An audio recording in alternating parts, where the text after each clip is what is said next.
All right, hello everyone, and welcome to another economics lesson, this time on elasticity of demand and supply. If you are a Year 11 economics student, you might not have to know this for your economics, but I like to put it in Year 11 because then it makes it seem much easier in Year 12. So let's get on behind it. Hooray for elasticity.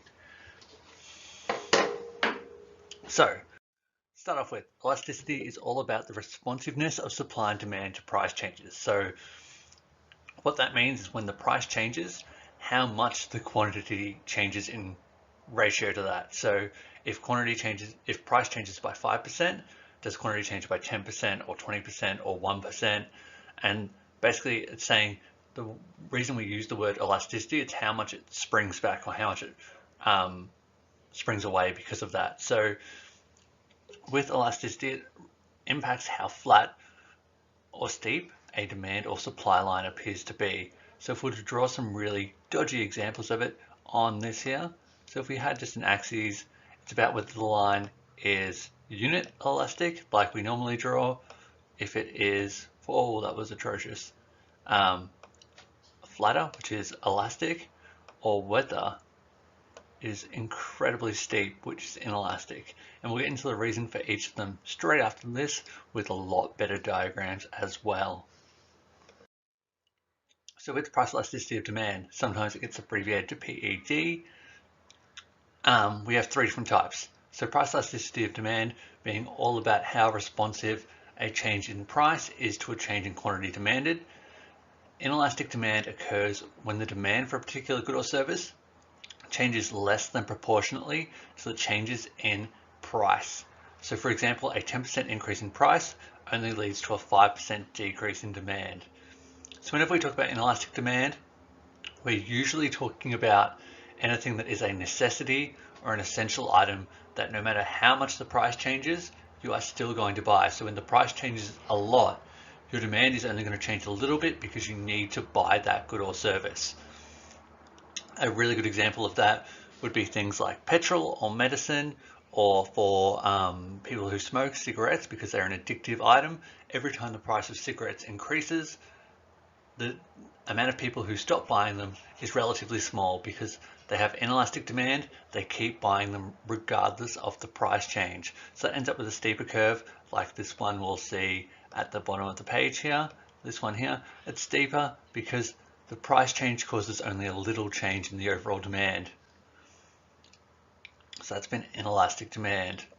With unit elastic demand, it's when the ratio of change in price to quantity are even.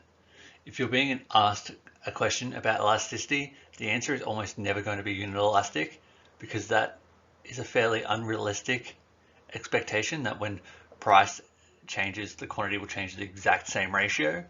But it's what we tend to use for our theoretical questions. But for the basis of all this price elasticity stuff, we're going to focus on just inelastic and elastic demand.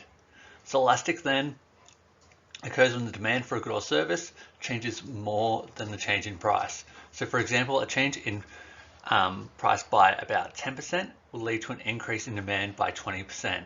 So this happens a lot with non-essential items or luxuries. So if you can think of anything that's a luxury that you might buy, a good or service that is for special occasions, even if you just think about your groceries. For example, when chocolate is on sale, the demand increases far more than when it's not on sale. So you end up with a flatter line like this. So when I used the example the other day in the law of demand video, when the price of connoisseur ice cream goes to half price, my demand increases exponentially compared to when it's full price. When it's full price, I don't demand a single tub, but when it's half price, I demand way more. That's because it's elastic in demand. And so a 50% decrease in price might lead my my quantity demand to increase by potentially 200% because it's elastic. Quantity demand responds a lot more to a change in price. So factors that affect the elasticity of demand, and we'll highlight them as we go. Let's go with yellow.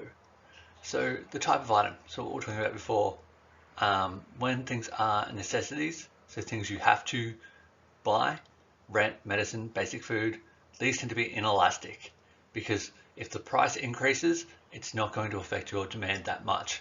So if the price of your rent goes up, you're probably just going to keep paying it, and you're not going to demand less house or less apartment because you can't. You've got to keep buying it. It's an essential item.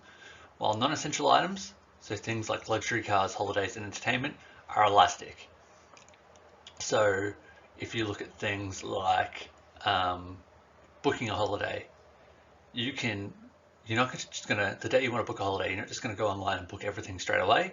You're probably gonna wait for the prices to be good. You're gonna wait for flights to go on sale. You're gonna wait to get a good deal on accommodation. Because they are non-essential, you can wait for the price to change, and that makes it more elastic. Next up, we've got substitutability. What that means is how many replacements there are for that particular good or service. So if a good is really substitutable, if there are a lot of different options that you can replace it with, it tends to be more elastic. So cereals, butter, margarine, anything where there's a lot of different options of things you can replace that with are elastic. So the price isn't going to affect your decision making that much. The price changes are going to affect your decision making a lot because you're going to purchase something else in that category.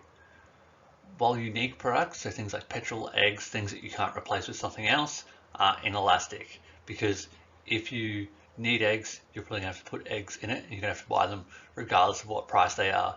You could see that pretty much a large amount recently when everyone started panic buying things, and eggs basically stopped being available anywhere because they were selling too quickly.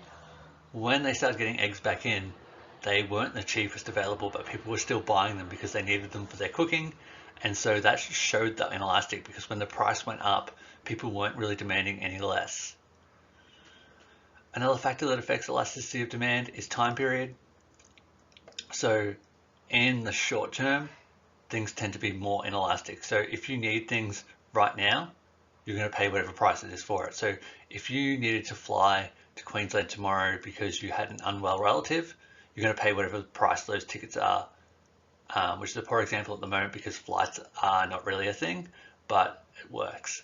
So whereas in the long term, things tend to be more elastic. So no matter what, if you can wait to buy that good or service, it's going to be more elastic because you can wait for the price to change.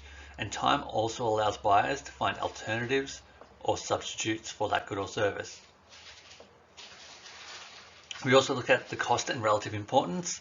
So that's all about if goods and services are going to make up a large portion of your income, they're more elastic. So if something's going to cost you a large percentage of your overall income, that is going to be more elastic because you're probably going to try and wait for the price to change to purchase that good or service. Whereas if something only takes up a small percentage of your income, it tends to be inelastic. The example here being toothpicks. I don't really know anyone that buys toothpicks, but because they're so ridiculously cheap and take up such a small portion of your income, they're inelastic. If the price changes, say, I'm assuming toothpicks are like $1 for a lot of them. If it went up to $1.10, no one's really going to change whether or not they buy them. Another example of that would be things like tin tomatoes. If you just buy the cheapest available tin tomatoes at like 80 cents a can, if they went up to $1 per can, I wouldn't really notice, and I'd just keep buying them exactly as they are. The last point is minor complementary items, so things that go with something you've already purchased. So demand for cheap complementary items are inelastic. So an example here being water to be used for the pool. If you get a pool, the water to put in that pool is inelastic. You need that to be able to use that pool. If you have a coffee machine, you need coffee for that coffee machine. So suddenly coffee becomes inelastic. Anything that goes together and you need that second thing is going to be inelastic overall. Now to look at supply. So supply is just looking at how much suppliers can actually respond to a change in price.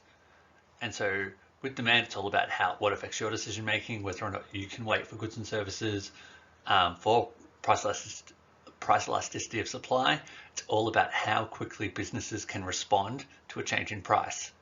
So with inelastic supply, this tends to occur when the quantity supplied for a particular good or service changes by a smaller proportion than the change in price. So if there's a 10% increase in price, there's only a 5% increase in the quantity supplied.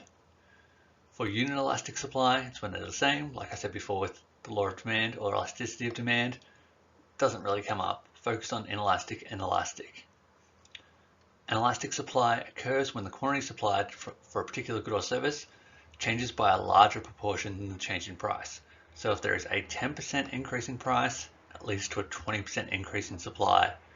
And so how that looks, so inelastic supply has a nice steep line like this, whereas elastic supply is a lot flatter. And we'll get into the reasons for that right now. So there's only 3 reasons that we look at with supply, which makes it a bit quicker to go through overall. So with all of these, it's about how quickly a business can respond and supply more goods and services. So it's all about whether or not they're able to do that. So the first factor that affects elasticity of supply is storability. So items that can be stored without deterioration, so things like wheat, wool, wine, canned goods, these are elastic. So the reason why they're elastic is that suppliers can have these stock in storage somewhere, and when the prices change, they're able to quickly supply more. One crazy thing with the pandemic at the moment is that demand increased so quickly for these staple items that are storable that they couldn't even keep up even when they can supply more, and it's only now supermarkets are starting to catch up.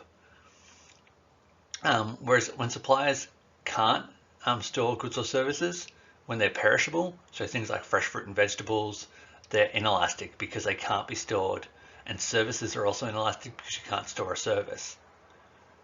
Resource mobility and unused capacity.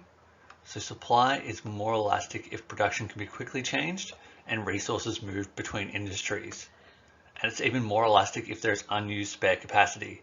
So if you can quickly change your production into something different, that's going to be more elastic in supply for that area. You can see this at the moment with face masks. A lot of businesses and hand sanitizer, a lot of businesses that don't make these things normally have started producing them. So you've seen a lot of coffee and alcohol companies have started making hand sanitizer because of resource mobility, and therefore for hand sanitizer, elasticity of supply has been there. It's been more elastic because of that. Same with face masks. A lot of textile companies, they might make clothing normally or make anything else, have started making face masks, both medical and non-medical, because there is demand for it, and they either have the resource mobility to change into that production, or they have unused capacity that they can start using to produce those products. So both hand sanitizer and face masks have had elastic supply because there has been resource mobility and some unused capacity that they can then access and then produce those goods and services, which leads into the last point, which is all about time period. In the short term, supply is generally inelastic because it's really difficult to quickly expand supply. This ties in with what I said before about the pandemic and like staple goods going out of stock really quickly. In the short term, businesses were not able to respond to that giant increase in demand. And so that made in the short term, everything was relatively inelastic. Whereas in the long term, supply is more elastic because the availability of resources increases. So in the short term, let's use an example. If you are a farmer and you're growing bananas, because I like using the example of banana farmer because it's fun to say. If you are farming bananas, in the short term, you can't supply more bananas because your banana farm has limited, like it takes you a long time to grow those bananas. Whereas in the long term, supply ends up being more elastic because if there's demand for bananas at your banana farm, you can grow more banana plants and therefore in the long term, supply a lot more bananas. So in the short term, supply is inelastic because it's hard to supply more, but in the long term, supply is always more elastic because in the long term, you can invest and expand and produce more goods and services. All right, so this has just been a quick recap on elasticity of demand and supply. If you'd like more information about any of this, feel free to send me a message, a comment, or an email, and I'll help you out with that. Other than that, thank you for watching this video. I hope it was helpful, and I will no doubt have more videos about economics for you soon. Thank you and have a good day. Bye.